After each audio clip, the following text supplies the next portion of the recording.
Hi Tamil viewers, இப்போ பார்த்தீங்கன்னா பேரன்பு படத்தோட பப்ளிக் ரிவ்யூ செக்ஷன் எனக்கு இருக்கும். முக்கியமாக பார்த்தீங்கன்னா அந்த படத்தில் மம்முட்டி, அஞ்சலி எல்லோரும் நடிச்சிருக்காங்க. முக்கியமாக சாதனா அந்த படத்தில் முக்கியமான ரோல் பண்ணிருக்காங்கன்னு சொல்லணும். ஸோ இந்த படத்தோட முக்கியமான ஹீரோ யாருன்னு கேட்டிங்கன்னா யுவன் சங்கர் ராஜா தான். ஸோ மியூசிக்கில் எந்த மாதிரிலாம் பண்ண முடியும் அப்படிங்கிறத சூப்பராக, அதுவும் கூட நம்மளோட இருக்கிற மனசில் இருக்கிற எல்லா வழியும் சூப்பராக இசைஞானிக்கு அப்புறம் யுவன் சங்கர் ராஜாவில் காணிக்க முடியும்னு இந்த படத்தில் கண்டிப்பாக நிரூபிச்சிருப்பார் நம்பலாம். ஸோ இந்த படம் பல விதமான விருதுகளை வாங்கியிருக்கு. ஸோ மக்கள் மனதில் அந்த படம் இடம் பிடிச்சிருக்கா இல்லையா அப்படின்னு மக்கள்கிட்ட கேட்டு தெரிஞ்சுக்கலாம் வாங்க. படம் சூப்பராக இருக்குது. மம்முட்டி வந்து செம்மையாக பண்ணியிருக்காரு. அதே மாதிரி ராம் வந்து ஆஸ் யூஷுவல் டைரக்ஷனில் நல்லா பண்ணியிருக்காரு. Yuvan Shankar Raja music super.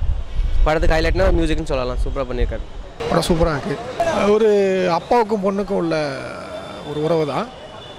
அப்போது பொண்ணு வந்து ஒரு ஒரு ஹேண்டிகேப்டு முடியாத இருக்காங்க.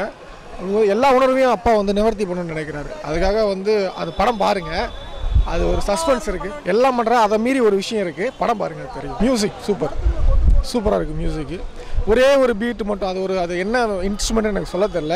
அந்த இன்ஸ்ட்ருமெண்ட்டோட விஷயம் சூப்பராக இருக்குது. அது அப்படியே கேரி ஆகிட்டே போகுது. படம் ஃபுல்லாக கேரி ஆகிட்டு. நான் மைனஸ் அவ்வளோ டீட்டெயிலாக பார்க்கல. எனக்கு ப்ளஸ் மட்டும் தான் தெரிஞ்சது. செம்மையாகுதுங்க. அப்பாவுக்கும் பொண்ணுக்கும் உள்ள உறவை தெளிவாக எடுத்து காட்டியிருக்காரு டேரக்டர். பெரிய ஹேண்ட்ஸாப் வந்து இப்போ டேரக்டர் தான் கொடுக்கணும். அந்த ஒரு ஊனக்குறைபாடோட பிறந்த பொண்ணுங்களை எப்படி வீட்டில் தேவையில்லாமல் ஒதுக்கி தள்ளுறாங்க. முதல்ல பொண்ணுங்களே வேணான்னு நினைக்கிற சமூகத்தில், ஒதுக்கி தள்ளுற சமூகத்தில் எப்படி அவர் வந்து ஒரு பொண்ணை வந்து வளர்க்குறாரு அப்படின்றது தான் கதை. செம்மையாக பண்ணியிருக்காவில். செம்ம ஹேண்ட்ஸாப் டேரக்டர். மியூசிக்லாம் ஹேண்ட்ஸாமுங்க. ஒன்றும் பண்ண நல்லா இருக்குது. படம் நல்லா இருக்குது. அருமையாக இருக்குது சார். சூப்பராக இருக்குது. பாரு, அத்தியாவசம் ஒன்று இல்லை, யார் பார்த்தாலுமே ஃபீல் பண்ணணும் அந்த அளவுக்கு. நான் இது வந்து நம்ம நிறைய மம்முட்டி சார் படம்லாம் பார்த்துருக்கேன் நான். அந்தமாரி கிடையாது. இது நல்ல சென்டிமெண்ட்டாக இருக்கும். சென்டிமெண்ட்டு கூட சொல்ல முடியாது, அதுக்கும் மேலே சார். எல்லாமே அந்த அத்தியாவசம் ஒன்றுன்னு சொல்லுவாங்க. 12க்குள்ளே இயற்கை இதுன்னு சொல்லுவாங்க. அதுக்குள்ளே எல்லாருமே வந்து அடங்கிடுவாங்க சார். யாரையுமே குறை சொல்ல முடியாது. அந்த அளவுக்கு மம்முட்டி சாரு, அஞ்சலி எல்லாருமே ஒரு சின்ன கேரக்டர் ஃபாதராக விட்டு நடிச்சிருப்பார். ஃபாதர் சர்ச்சில் இருப்பார். அவர் கூட நல்லா இது பண்ணியிருப்பார். ஏன்னா அது தத்ரூபமாக, இது வந்து கதையாக இது பண்ண மாட்டாங்க. அப்படியே இவங்க வாழ்ந்ததை போய் தேடி கண்டுபிடிச்சி எடுத்துகிட்டு வந்து எழுதின மாதிரி இருக்குது. படம் எடுத்த மாதிரி இருக்குது. அப்பா பொண்ணோட ரிலேஷன்ஷிப் கொண்டு போயிருக்காங்க. நல்லா இருக்கு. இல்லை, அது ஒரு படம் ஹீரோன்னு ஒரு கதை மாதிரி தெரியும். அது படம்ன்றது தெரிஞ்சிடும். ராமோட படங்கள் எப்போவுமே ஒரு ஹை டெப்த்தான சப்ஜெக்டை ரொம்ப ராவாக கொண்டு போவாங்க.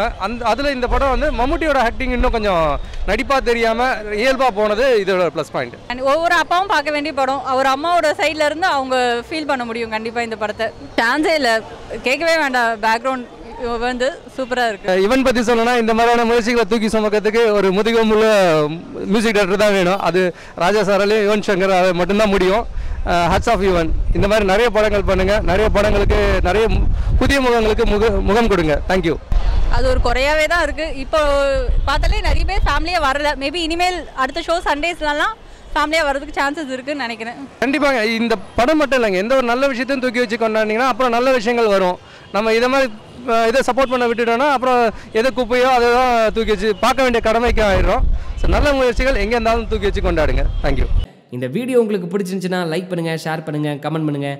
முக்கியமாக தி தமிழ் எடிஷன் சேனலுக்கு சப்ஸ்கிரைப் பண்ணுங்கள்.